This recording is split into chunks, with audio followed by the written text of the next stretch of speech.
আসসালামু আলাইকুম। সবাই কেমন আছেন? ইউটিউব, ফেসবুক, দেশ বিদেশ যে যেখান থেকে দেখতেছেন সকলকেই আমার পক্ষ থেকে অসংখ্য অসংখ্য ধন্যবাদ। আশা করি সবাই ভালো আছেন। আলহামদুলিল্লাহ আমি অনেক অনেক ভালো আছি। বন্ধুরা, আজকে টপিকটা প্রবাসী ভাইদের জন্য, বিশেষ করে আরব আমিরাত প্রবাসী ভাইদের জন্য এবং সকল প্রবাসী ভাইদের জন্য। পুরো ভিডিওটা দেখবেন এবং খুবই গুরুত্বপূর্ণ কিছু বিষয় আপনাদের মাঝে তুলে ধরবো, যেটা হয়তো আপনার উপকারে আসতে পারে। ভালো লাগলে লাইক দিয়ে যাবেন, ভালো যদি না লাগে তাহলে দেখতে থাকুন। দেখতে দেখতে ভালো লাগা থেকে ভালোবাসা হয়ে যাবে। আর অবশ্যই চ্যানেলটি সাবস্ক্রাইব করবেন, যারা সাবস্ক্রাইব করেছেন তাদেরকে অসংখ্য অসংখ্য ধন্যবাদ জানাচ্ছি।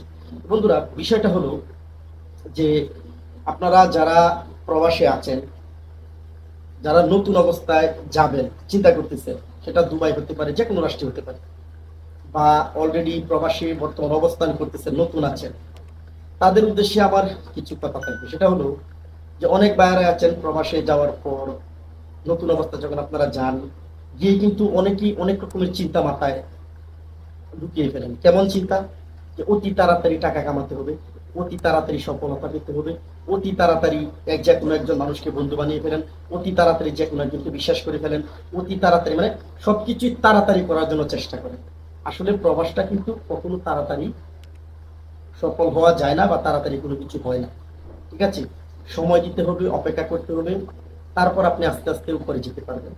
এই যে সফলতার কথা যদি আজকে বলি, যেমন আমার সফলতা বা আমাদের সফলতার কথা যদি বলি, যে আজকে আমার যে ফ্যাক্টরি বা আমার যে ফ্যাক্টরি, সেই ফ্যাক্টরিতে প্রায় বর্তমানে 50 জনের উপরে কর্মচারী কাজ করতেছে। আলহামদুলিল্লাহ অনেক ভালো আছি সবাইকে নিয়ে। এই যে আজকে সফলতাটা পেয়েছি, এত এত মানুষের কর্মসংস্থানের ব্যবস্থা করা হয়েছে, তারা কাজ করতেছে, তাদেরকে মাস শেষে স্যালারি দেওয়া হয়, সেই স্যালারি দেশে পাঠায়, এবং তারা অনেক সুখে আছে, শান্তিতে আছে। এটা এত সহজে হয় নাই। এটা অনেক কষ্টের পরিশ্রমের পর, প্রায় 16-17 বছর, 18 বছরের ফসল সেটা। ঠিক আছে, 18 বছরের ফসল। এই 18 বছরে কিন্তু আমি বিশেষ করে অনেক কিছুই দেখেছি। এই যে দেখেন, গত কয়েকদিন আগে যে আপনার দুবাইতে যে একটা সমস্যা হলো, কুটা সংস্কার নিয়ে যেটা আন্দোলন করলেন অনেকেই, সেখান থেকে কিন্তু অনেককেই ধরে নিয়ে গেছে, এবং নিয়ে যাওয়ার পর বিভিন্ন রকমের শাস্তি দিয়েছেন। কাউকে 10 বছরের জেল, কাউকে 11 বছরে, কাউকে যাবজ্জীবন। তো কেন প্রথমে কথাগুলো বললাম, যে নতুন অবস্থায় যাওয়ার পর অনেকেই অনেককে বিশ্বাস করে ফেলে। এই যে দেখেন গিয়া, আপনি চিন্তা করে দেখবেন, এখানে যে যাদেরকে সাজা দেওয়া হয়েছে, সেখান থেকে প্রায় অর্ধেক মানুষই দেখবেন যে তারা অনেক কিছুই জানে না। হয়তো কারো কথা শুনে, কারো এইটা শুনে সেটা শুনে চলে গেছিল সে আন্দোলন, কিন্তু নিয়ম কানুন বলতেই জানে না যে আরব আমিরাতের নিয়ম কি। আরব আমিরাতে কোনো রকম মিছিল, মিটিং বা কোনো রকম সমাবেশ সম্পূর্ণ নিষেধ। এটা ওই দেশের আইনের পরিপন্থী। এটা যেরকমই হোক, এটা আগে থেকে তারা তারা তারা বলে দিয়েছেন, কিন্তু সেটা অনেকেই জানেন না, জেনে চলে গেছে।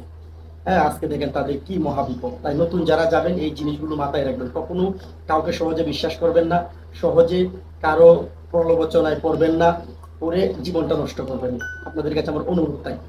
আর দ্বিতীয় কথা হলো যে অনেকে আছেন গিয়ে চিন্তা করেন টাকা কামাবো, সেটাও কখনো সম্ভব হবে না। যে জায়গাতে যাবেন তাকেন আস্তে আস্তে আস্তে আস্তে 1 সিঁড়ি, 2 সিঁড়ি, 3 সিঁড়ি বিয়ে বিয়ে বিয়ে আপনি 100 তলার উপর চেষ্টা করেন। গিয়ে যদি আপনি 100 তলায় উঠার চেষ্টা করেন, তাহলে কিন্তু উঠতে পারবেন না। ঠিক আছে? কখনো উঠতে পারবেন না, এটা সম্ভবই না কখনো। আর অনেক সময় যখন আপনারা যাবেন নতুন অবস্থায়, দেখবেন আপনাদেরকে অনেকে অনেক রকমের বুদ্ধি দিবে। হ্যাঁ, আপনার পাশের বন্ধুটা আপনাকে অনেক মানে অনেক বুদ্ধি দিবে। বা বুদ্ধি কি, কত সৎ বুদ্ধি পাবেন না, কুবুদ্ধি বেশি পাবেন। যে কেমন কি কুবুদ্ধি? আরে তুই এই কাজে আসছিস, কাজ তো অনেক কষ্টের, কেন আসছিস, এত টাকা খরচ করে, আমরা অনেক কষ্টে আছি, এই সেই। আসলে কিন্তু গোপন তত্ত্বটা আপনাকে সে বলবেই না। খোঁজ নিয়ে দেখবেন যে সে অনেক সুখী আছে, সে অনেক শান্তিতে আছে, কিন্তু আপনাকে সে বলতেছে যে সে সুখী নাই, শান্তিতে নাই, কষ্টে আছে। তো এরকম অনেকে এই জিনিসগুলো বিশ্বাস করে। আপনারা নতুন যাওয়ার পরে এগুলো কখনো বিশ্বাস করবেন না। আপনারা যে জায়গাতে যাবেন, যে জায়গাতে কাজ করবেন, সেই জায়গার পরিবেশের সাথে সবসময় খাপ খাইয়ে নেওয়ার চেষ্টা করবেন। অন্যদের সাথে বন্ধুত্ব সম্পর্ক রাখবেন। বিশেষ করে মালিক যে থাকবে, যে এটার দায়িত্বে থাকবে, তাকে আপনারা সবসময় বিশ্বাস করবেন, তারকে সবসময় ভালোবাসার চেষ্টা করবেন, তাকে সবসময় আপনার তার উপর আপনি সবসময় ট্রাস্ট থাকতে হবে আপনার, তার উপর বিশ্বাস থাকতে হবে। এবং কে কি বললো সেটা শোনা যাবে না। যদি আপনি নিজ চোখে দেখেন যে আপনার সাথে আপনার মালিক খারাপ ব্যবহার করতেছেন, আপনার সাথে আপনার মালিকে অন্যরকম আচরণ করতেছে, তখন আপনি হয়তো এটা বিশ্বাস করতে পারেন। কিন্তু কারো কথা শুনে শুনে এটা কখনো করবেন না। কেন বললাম? এটা আমার বাস্তব অভিজ্ঞতা থেকে বলতেছি। এই জিনিসগুলো নতুন অবস্থায় মাথায় রাখবেন। নতুন অবস্থায় যখন একজন মানুষ প্রবাসী যায়, নানান রকমের চিন্তা আসতেই পারে, সেটাই স্বাভাবিক। কারণ মা বাবা, ভাই বোন, আত্মীয় স্বজন থেকে তারা যায়। ঠিক আছে? কিন্তু এটা কখনো যখন আপনি প্রবাসে যাবেন, এই চিন্তাটা করে আপনাকে যেতে হবে যে আমাকে কিছু একটা করতে হবে। এই চিন্তা করে যদি আপনি যান যে আমি যাবো, আজকে যাবো, গিয়ে আমি বড় লোক হয়ে যাবো, কোটি কোটি টাকা ইনকাম করবো, এই সেই, হ্যাঁ, এটা কখনো হবে না। ধৈর্য ধরেন, থাকেন, আস্তে আস্তে সবকিছুই হবে।